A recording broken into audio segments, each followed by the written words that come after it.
Stress sa bahay, sa trabaho o sa eskwelahan, maling pagkain, usok na sigarilyo at sasakyan, at katamarang kumilos. Ito ang mga mabilis na makapagpatanda sa atin at makapagdala ng sakit. Mabuti na lamang at mayroon ng kiseki na ginawa sa Japan. Ang kiseki ay gawa sa plant placenta. Ang placenta ay hindi lamang sa bagong panganak na sanggol at hayop na tatagpuan. Ito rin ay nasa halaman. Ang plant placenta ay nakakatulong sa pagbuhay muli sa mga tissues ng katawan. Napapanormal ang paggawa ng hormones sa pituitary gland para palakasin ang resistensya at gawing bata ang loob at labas ng katawan ng tao. Nahahadlangan din ito ang pagsulpot ng mga bukol sa katawan at mga malalang sakit. Ang oligosaccharides at crude fiber ng plant placenta ang nakakatulong sa magandang sirkulasyon ng dugo, nakakapagpabilis ng metabolismo ng katawan, at nakakapagpalabas ng mga lason sa katawan. Kabilang sa mga laman ng kiseki ay ang mga sumusunod. Fermented rice germ. Ang rice bran o darak ang may pinakamataas na nutrisyon.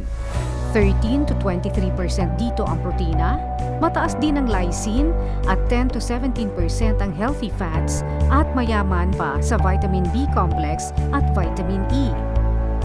Rose Cresta 80, pampakinis ng kutis, pampaputi at pampaganda ng sirkulasyon ng dugo. Mabisa para sa mga nanunuyo at nagpupulupot ang balat. Chamomile extract, kilala bilang plant doctor. Nakakatulong laban sa insomnia, pagkabagaba, stress at iba pa. Mahusay para sa mga kababaihang may problema sa hormones. Phytoceramide. Habang nagkakaedad ang tao, unti-unting nababawasan ang ginagawang ceramide ng balat.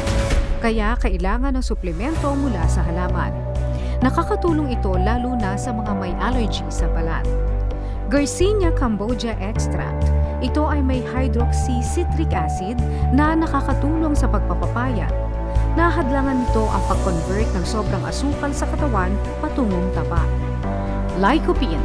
Mas magaling ito kaysa sa carotene at vitamin E sa pagtatanggal ng mga free radicals sa katawan. Ito ay matatagpuan sa mga Solanaceae plants tulad ng kamatis.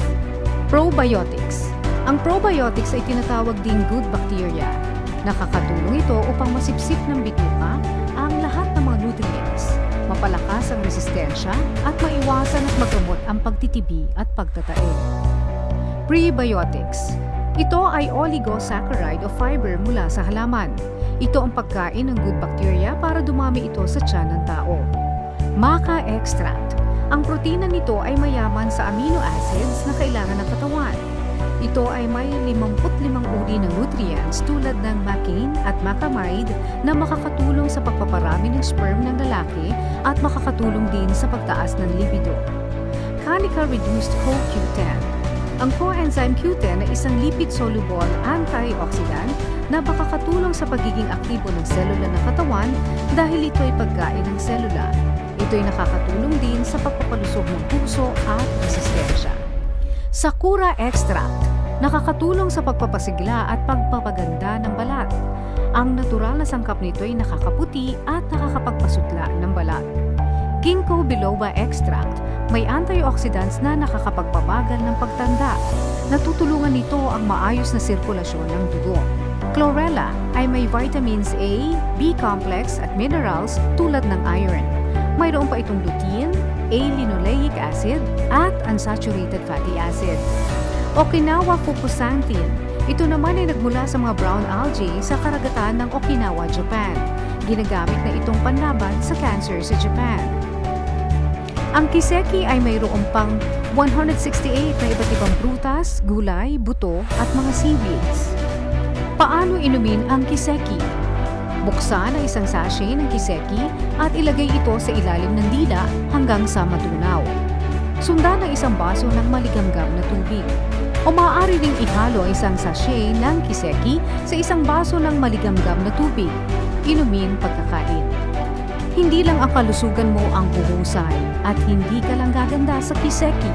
Maging ang iyong kabuhayan ay maaari ring umunlad sa pamamagitan ng kiseki. Sa pamamagitan ng tulong ni Mr. A.C. Go, CEO at founder ng iNetwork, Dinala niya ito sa Pilipinas upang matulungan ang kalusugan ng mga Pilipino at gayon din ang pagbibigay ng magandang kabuhayan. Mag-apply bilang miyembro ng iNetwork 2U na ngayon ay may sangay na sa Pilipinas.